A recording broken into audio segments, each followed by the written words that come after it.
Welcome back to Cheat Day Sports. Hope you guys are having a great Friday. And I think we should just jump right into it. Um, let's take a look at the games from yesterday. Um, this first game, Virginia and Louisville. Um, I didn't think this is how this game was gonna end up. I mean, I would have saw like a 38-7 win for Louisville, but man, I mean, Virginia beat North Carolina earlier in the year, but Virginia is a bad football team. And I think while we're talking about this game, if we just take a look at the one loss that Louisville has is against Pitt, and Pitt is a really bad football team. I mean, they did play Florida State tough last week as well for 3.5 quarters, but I don't think this Louisville team is the 11th best team in the country. I think they showed it last night. Yeah, they got a gritty win, but it was over a really bad Virginia team. And they've had two bad outings against the two worst teams in the ACC.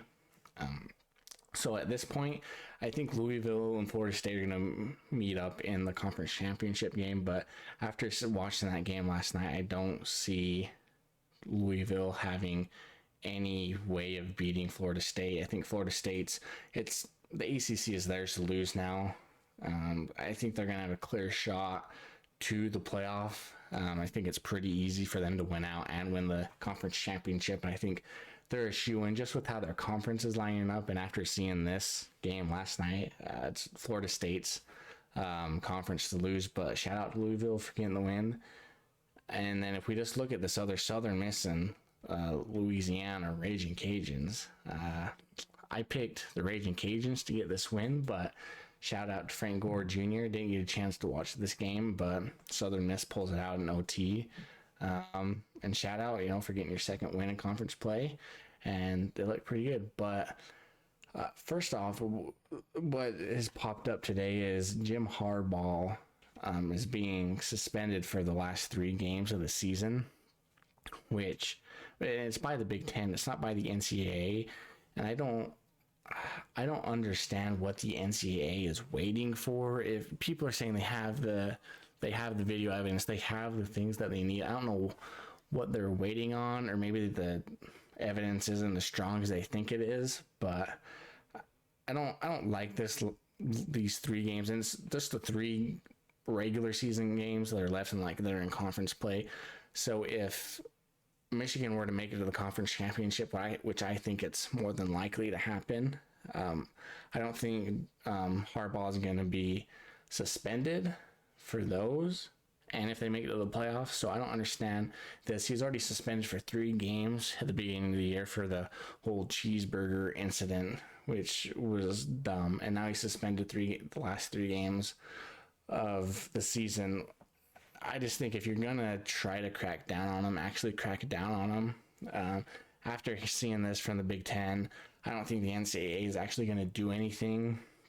So I just think you're gonna have a pissed off team in Michigan going to Penn State, and I just think they're gonna totally, even without Harbaugh, I think they're just gonna demolish, because now they have a chip on their shoulder. They're without their coach. They're just gonna be pissed off. And yeah, Michigan's strength of schedule has been terrible, but they still handled themselves in those first 3 games. The coaching staff's going to have them ready. So I just think this is a dumb punishment by the Big Ten. I don't know what they're trying to do, but it's just a little slap on the wrist. And I really don't think anything else is going to come from it. So I don't understand that. But aside from that, I have some games for Saturday. That I have 5 games again that I picked like I did last week, and this is my first one. It's Bama at Kentucky. I'm going to take Bama in this game. I think they're still going to be a little bit too much for Kentucky. Kentucky's lot, like when they played Georgia, Missouri, and Tennessee. They lost 3 in a row. That they beat Mississippi State.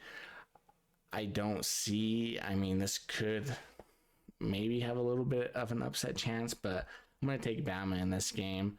I think Nick Saban's just going to have his team ready.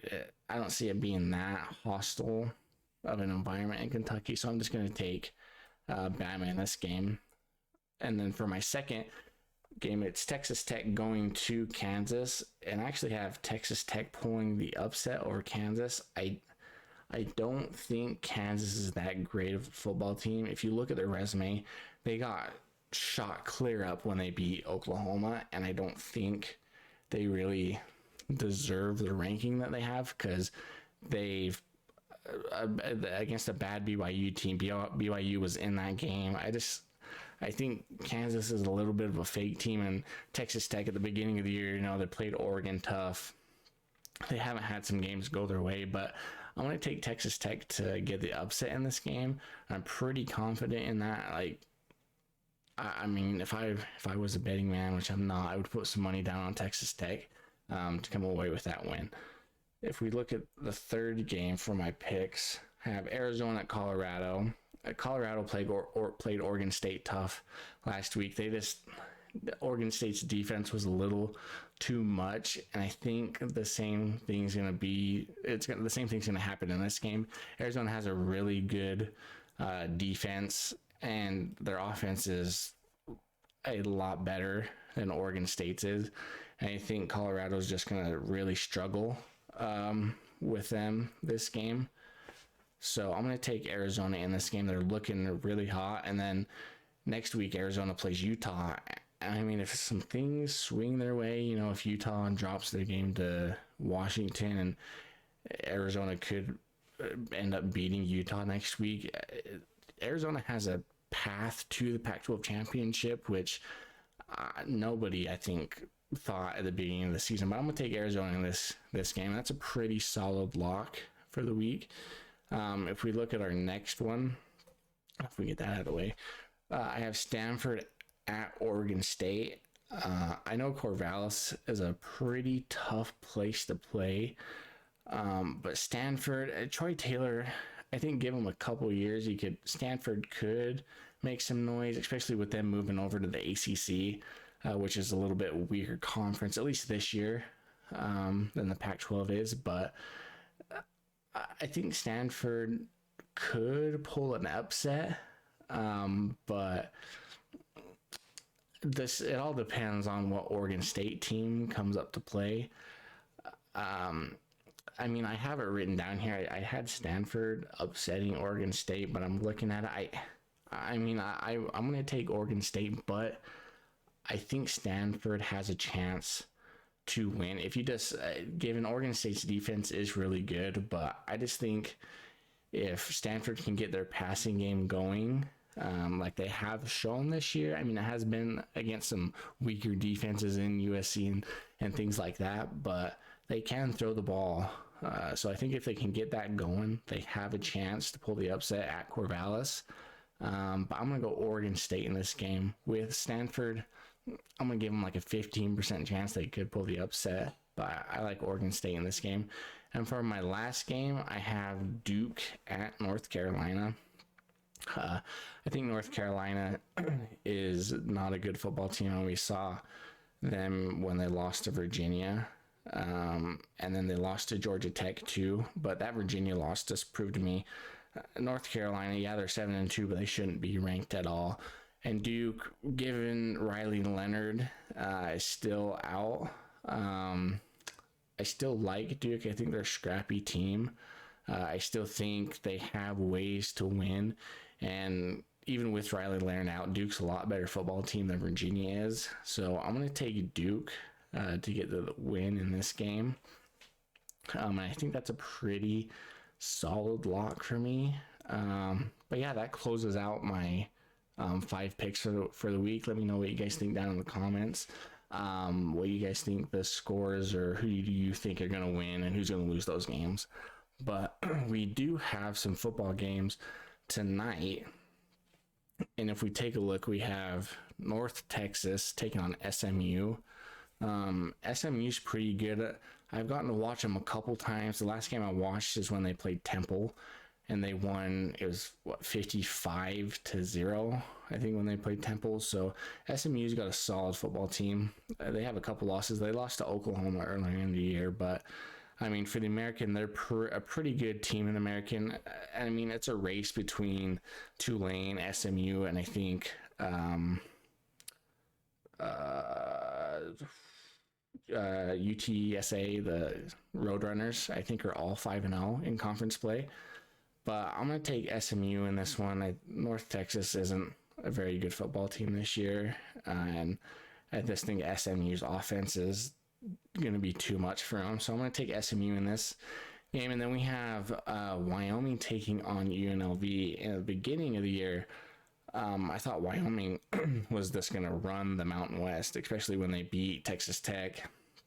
But this UNLV team, I did watch it when they played Michigan earlier in the year.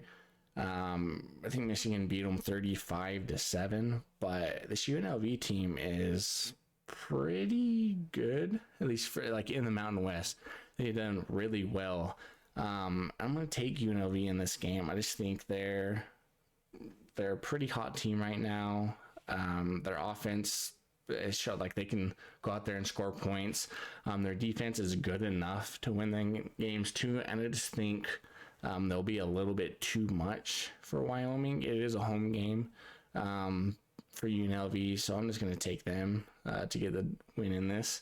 And yeah, let me know what you guys think down in the comments, what you guys think about these games going on tonight.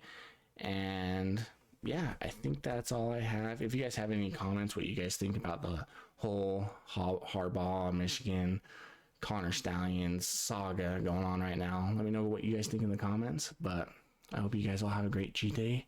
It's Friday. We have football tonight, and then we have an amazing slate of football tomorrow. So go out, grab some pizza, grab a burger, and I hope you guys all have a great Friday. We'll catch you guys later. Peace.